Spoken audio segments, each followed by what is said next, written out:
భక్త ప్రహ్లాదుని రక్షించడం కోసం ఆ శ్రీహరి నరసింహావతారం ఎత్తిన పుణ్యక్షేత్రం అహోబిలం. ఇక్కడ నరసింహస్వామి ఒకటి కాదు, మొత్తం 9 రూపాల్లో ప్రత్యక్షమైన నవనరసింహ క్షేత్రం. హిరణ్యకశిపుణ్ణి సంహరించిన తర్వాత నరసింహుడు శాంతి కోసం వచ్చిన స్థలం. సముద్ర మట్టానికి 2800 అడుగుల ఎత్తులో ఉంది ఈ స్థలం. వేదాచల గరుడాచల నడుమ భవనాసి తీరం దగ్గర ఉన్న క్షేత్రం.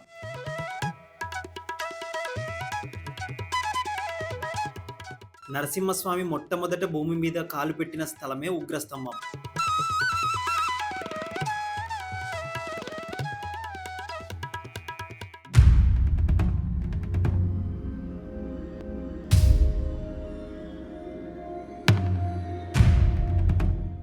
మహాపుణ్యక్షేత్రం అహోబిలం. ఈ క్షేత్రం అహోబిలం అనే పేరు ఎలా వచ్చింది? స్వామి ఇక్కడ నవనరసింహస్వామిగా ఎలా వెలిశాడు? అహోబిలానికి ఎలా రావాలి?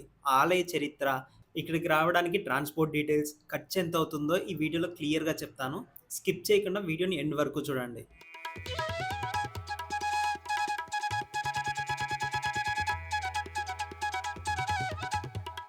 ఆ శ్రీహరి నరసింహుడిగా అవతరించిన క్షేత్రమే ఈ అహోబిలం.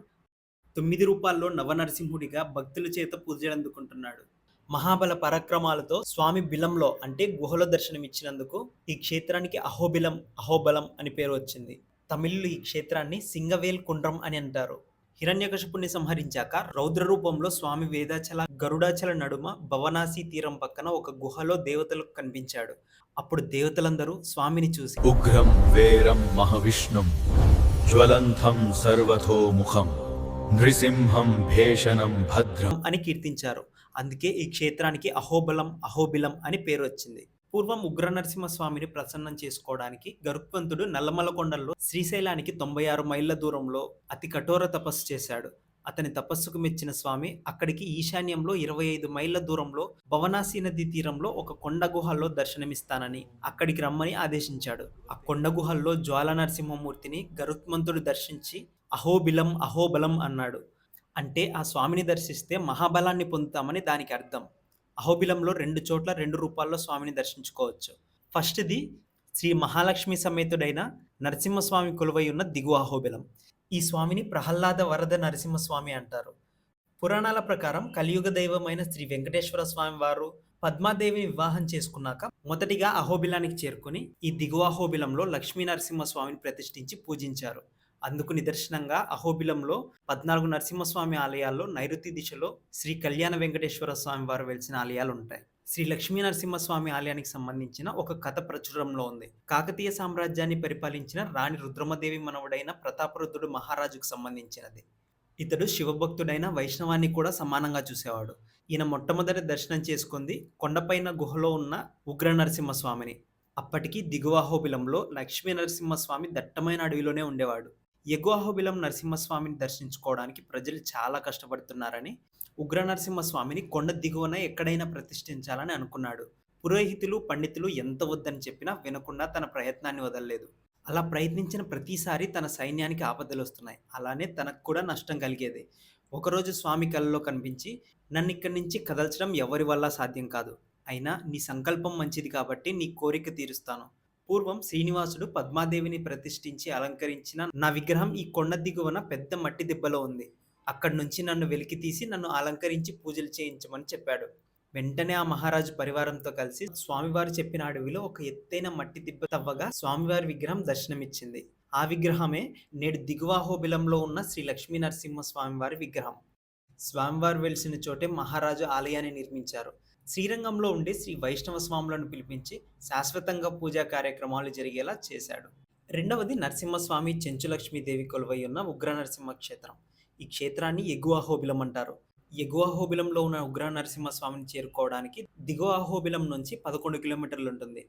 వేదాద్రి, గరుడాద్రి పర్వతాల మధ్య భాగంలో భవనాసి నది తీరంలో వెలిసిన క్షేత్రం ఈ ఎగువ అహోబిలం. ఇక్కడే అహోబిల క్షేత్ర ప్రధాన దైవం ఉగ్ర నరసింహస్వామి వారి ఆలయం ఉంది. హిరణ్యకశిపుని సంహరించిన తర్వాత నరసింహస్వామి వారు ఇక్కడే ఒక గుహలో సేద తీరారు. అలా సేద తీరుతూ ఉగ్ర రూపంలో సాలగ్రామ శిలగా అవతరించాడు. ఎగువ అహోబిలానికి చేరుకోగానే భవనాసి నది ఒక కొండని తులుచుకొని ఒక జలపాతంలా కనిపిస్తుంది. రాక్షస సంహారం తర్వాత కూడా ఉగ్ర రూపాన్ని విడవని స్వామికి సైకోపచారాలు చేయడానికి ఆకర్షకంగా ఈ క్షేత్రానికి దిగిరాగా స్వామి తన చేతులను ఈ నదిలో శుభ్రం చేసుకున్నాడు. అందుకే ఈ నదికి భవనాసి అని పేరొచ్చింది. భవం అంటే పుట్టుక, నాశిని అంటే నశింపచేసేది, భవనాసి అంటే మరో జన్మ లేకుండా మోక్షాన్ని ప్రసాదించేది అని అర్థం. మీరు అహోబిలానికి రావాలనుకుంటే తెలుగు స్టేట్స్‌లో ఎక్కడున్నా ఫస్ట్ ఆళ్ళగడ్డకి రండి. ఒకవేళ మీకు డైరెక్ట్‌గా బస్ ఆర్ ట్రైన్ దొరకకపోతే అక్కడి నుంచి ఆళ్ళగడ్డకి బసెస్ దొరుకుతాయి. ఆళ్ళగడ్డ నుంచి అహోబిలానికి 24 కిలోమీటర్స్ ఉంటుంది. ఎవ్రీ 1 అవర్‌కి బసెస్ దొరుకుతాయి. ట్రాన్స్‌పోర్ట్ అయితే కొంచెం కష్టంగానే ఉంటుంది. డైరెక్ట్ కనెక్టివిటీ ఉండదు. ఈ టెంపుల్‌కి near by railway station Nandyal 63 kilometers ఉంటుంది. Nearest airport Kadapa. కడప నుంచి అయితే అహోబిలానికి 92 కిలోమీటర్స్ ఉంటుంది. ఒకవేళ మీరు ఇక్కడికి కార్‌లో వచ్చారంటే ₹150 టెంపుల్ దగ్గర టోల్ టికెట్ తీసుకోవాలి. ఇక్కడ స్టే చేయడానికి దిగువ అహోబిలంలో సత్రాలుంటాయి. అవి ఆన్‌లైన్‌లో బుక్ చేసుకోవడానికి ఉండదు. డైరెక్ట్‌గానే వెళ్లి తీసుకోవాలి. లేకపోతే కాల్ చేసి అయినా బుక్ చేసుకోవచ్చు. ఒకటి మాలోల గెస్ట్ హౌస్, ఇంకొకటి శ్రీకృష్ణదేవరాయ చారిటబుల్ ట్రస్ట్. ఒకవేళ ఇవి దొరక్కపోతే ఆన్‌లైన్‌లో ఏపీ టూరిజం వాళ్ళవి హరిత రిసార్ట్ బుక్ చేసుకోండి. అది కూడా దొరకకపోతే ఇక్కడ మీకు చాలా ప్రైవేట్ రూమ్స్ ఉంటాయి. 1000 నుంచి 1500 వరకు తీసుకుంటారు. దిగువ అహోబిలం దగ్గర ఉంటాయి. అవి డైరెక్ట్‌గా వెళ్లి తీసుకోవచ్చు. ఫుడ్‌కి దిగువ అహోబిలం దగ్గర చాలా హోటల్స్ ఉంటాయి. అక్కడ ట్రై చేయండి. ఎగువ అహోబిలంలో శ్రీ బ్రాహ్మణ నిత్యాన్నదాన సత్రం ఉంటుంది. అక్కడ మీరు లంచ్ చేసుకోవచ్చు. టెంపుల్‌కి రీచ్ అవ్వగానే ఫస్ట్ మనం దిగువ అహోబిలానికి వెళ్తాం. చాలా మెయింటైన్ చేస్తున్నారు ఇక్కడ. ఇక్కడ ఎన్నో ఏళ్ల నాటి రాతి విగ్రహాలను చూడొచ్చు. ఈ గుడిలో స్వామి మనకు శాంత రూపంలో దర్శనమిస్తాడు. ఈ ఆలయం ఆర్కిటెక్చర్ చాలా అద్భుతంగా ఉంటుంది. ఇక్కడ దర్శనం చేసుకొని ఎగువ అహోబిలానికి వెళ్ళాలి. ఎగువ అహోబిలానికి వెళ్ళటానికి ఆటోస్, బసెస్ ఉంటాయి. మీరు ఓన్‌గా కార్‌లో వస్తే మళ్ళీ ఇంకో ఫారెస్ట్ టోల్ గేట్ ఉంటుంది. ₹80 తీసుకుంటారు. ఎగువ అహోబిలానికి వెళ్ళే రూట్ చాలా బావుంటుంది. ఇక్కడ మనకు కనిపిస్తున్నది కారంజి నరసింహస్వామి ఆలయం. నవనరసింహ ఆలయాల్లో ఇది ఒకటి. కారంజి అంటే కానుగ చెట్టు. ద్వాపర యుగంలో హనుమంతుడు శ్రీరాముడి కోసం వెతుకుతూ ఇక్కడికి వచ్చి ఇక్కడ ఉన్న కానుగ చెట్టు కింద తపస్సు చేయగా శ్రీహరి నరసింహస్వామిగా ప్రత్యక్షమయ్యాడు. అప్పుడు స్వామితో తాను శ్రీరాముడిని దర్శనం చేసుకోవాలని కోరగా స్వామి ధనస్సును ధరించి ప్రత్యక్షమయ్యాడు. అందుకే ఇక్కడ ఉన్న నరసింహస్వామి కుడి చేతిలో సుదర్శన చక్రం, ఎడమ చేతిలో శంఖానికి బదులు ధనస్సును ధరించి మరో 2 చేతుల్లో ధ్యాన ముద్రలో ఉంటాడు. ఇంకెక్కడా లేని విధంగా ఈ స్వామికి ఫలభాగంలో మూడవ కన్ను ఉండడం విశేషం. ఇక్కడ వరకే మనకు ప్రైవేట్ వెహికల్స్ అలౌ చేస్తారు. ఇక్కడ ఫ్రీ పార్కింగ్ ఉంటుంది. పార్క్ చేసుకోవచ్చు ఇక్కడే. ఇక్కడ నుంచి అహోబిలానికి 1 కిలోమీటర్ ఉంటుంది. మీరు నడుచుకొని కూడా వెళ్ళొచ్చు. లేదంటే గవర్నమెంట్ ఫ్రీ బస్ ఉంటుంది. చాలామంది నడుచుకొని కూడా వెళ్తా ఉంటారు. అది యూజ్ చేసుకోవచ్చు. వాళ్ళు మనల్ని ఈ స్టాప్ దగ్గర దింపేస్తారు. మళ్ళీ ఇక్కడి నుంచి లోపలికి నడవాలి. ఇంకో 1 కిలోమీటర్ ఉంటుంది. అక్టోబర్ నుంచి ఫిబ్రవరి వరకు ఈ ప్లేస్‌కి వచ్చామంటే వెదర్ చాలా బావుంటుంది. ఇక్కడ మనకు తినడానికి హోటల్స్ కూడా ఉంటాయి. మీకు కింద కుదరకపోతే ఇక్కడ బ్రేక్‌ఫాస్ట్ ఆర్ లంచ్ చేసుకోవచ్చు. ఇక్కడి నుంచి మెట్లెక్కి వెళ్తే విశాలమైన ప్రదేశంలో గరుడాద్రి, వేదాద్రి కొండలను వేరు చేస్తూ మధ్యలో స్వామివారి ఆలయ రాజగోపురం కనిపిస్తుంది. ఈ ఆలయం తూర్పు ముఖంగా నిర్మించబడింది. స్వామివారు మాత్రం సహజసిద్ధంగా ఏర్పడిన గుహాలయంలో ఉత్తరముఖంగా దర్శనమిస్తారు. కృతయుగంలో హిరణ్యకశిపుని సంహరించాక ఉగ్ర రూపంలో అడవిలో తిరుగుతున్న స్వామివారిని ఇంద్రాద్రి దేవతల కోరికకై శ్రీ మహాలక్ష్మి చెంచులక్ష్మిగా వచ్చి శాంతింపచేసి వివాహం చేసుకుంది. ఆ చెంచులక్ష్మి అమ్మవారి ఆలయం కూడా పక్కనే ఉంటుంది. ఇక్కడ కనిపిస్తున్నదే ఎగువ అహోబిల క్షేత్రం. ఇక్కడ శీఘ్ర దర్శనం ₹50 తీసుకుంటారు. లేదంటే ఫ్రీ దర్శనం కూడా ఉంటుంది.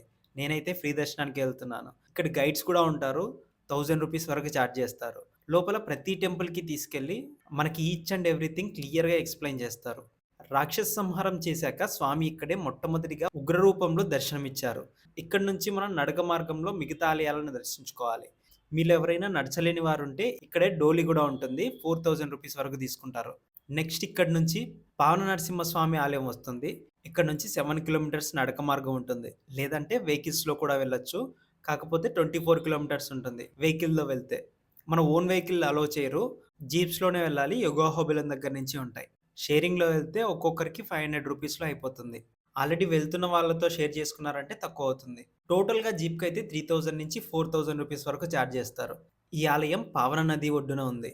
ఈయన్ని పాములేటి నరసింహస్వామి అని కూడా పిలుస్తారు. దర్శనం అయిపోయాక వాళ్ళు మళ్ళీ ఎగువ అహోబిలం దగ్గర డ్రాప్ చేస్తారు.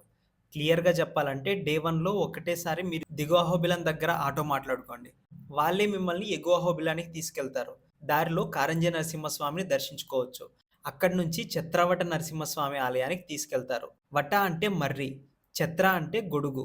మర్రి చెట్టు నీడన వెలిసిన స్వామి కనుక ఇక్కడ నరసింహస్వామికి ఛత్రవట నరసింహస్వామి అని పేరు. అక్కడి నుంచి యోగానంద నరసింహస్వామి ఆలయానికి తీసుకెళ్తారు.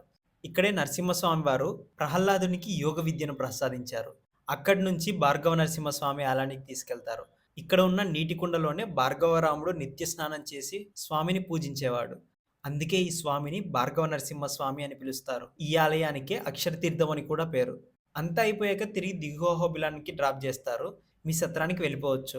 మొత్తం నరసింహస్వామి ఆలయాలు దర్శించుకోవాలంటే 2 రోజులు పడుతుంది.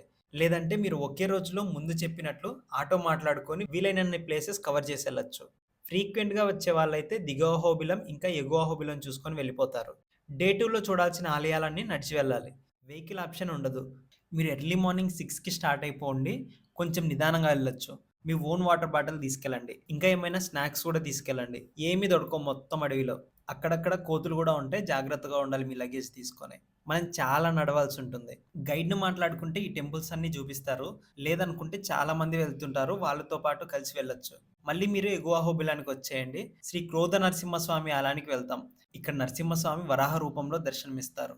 అక్కడి నుంచి జ్వాల నరసింహస్వామి ఆలయానికి చేరుకుంటాం. ఈ ఆలయం ఉన్న దగ్గరే ఆ నరసింహస్వామి హిరణ్యకశిపుడిని సంహరించారు. అక్కడి నుంచి ఉగ్రస్తంభానికి వెళ్ళాలి. జ్వాల నరసింహస్వామి ఆలయం నుంచి 2 కిలోమీటర్స్ ఉంటుంది. కానీ ఇక్కడికి అందరూ వెళ్లరు. ట్రెక్ చాలా కష్టంగా ఉంటుంది. ఈ ఉగ్రస్తంభాన్ని స్వామివారు చీల్చుకొని వచ్చారు. పైన ఇలా కనిపిస్తుంది. ఇక్కడ చెంచు జాతి వాళ్ళే అర్చకులుగా ఉంటారు. మనం రిటర్న్ తిరిగి వెళ్ళేటప్పుడు మాలోల లక్ష్మీ నరసింహస్వామిని దర్శించుకోవచ్చు. మా అంటే లక్ష్మీదేవి. డోలా అంటే అమితమైన ప్రేమ కలవాడు. ఇక్కడ దర్శనం అయిపోయాక అక్కడి నుంచి మళ్ళీ ఎగువ అహోబిలానికి వచ్చి అక్కడి నుంచి మీరు దిగువ అహోబిలానికి రావాలి.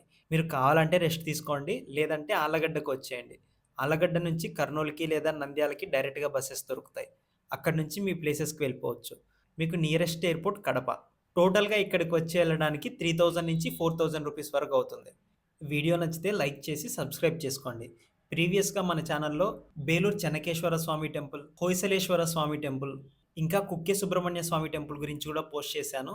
ఇంట్రెస్ట్ ఉంటే చెక్ చేయండి.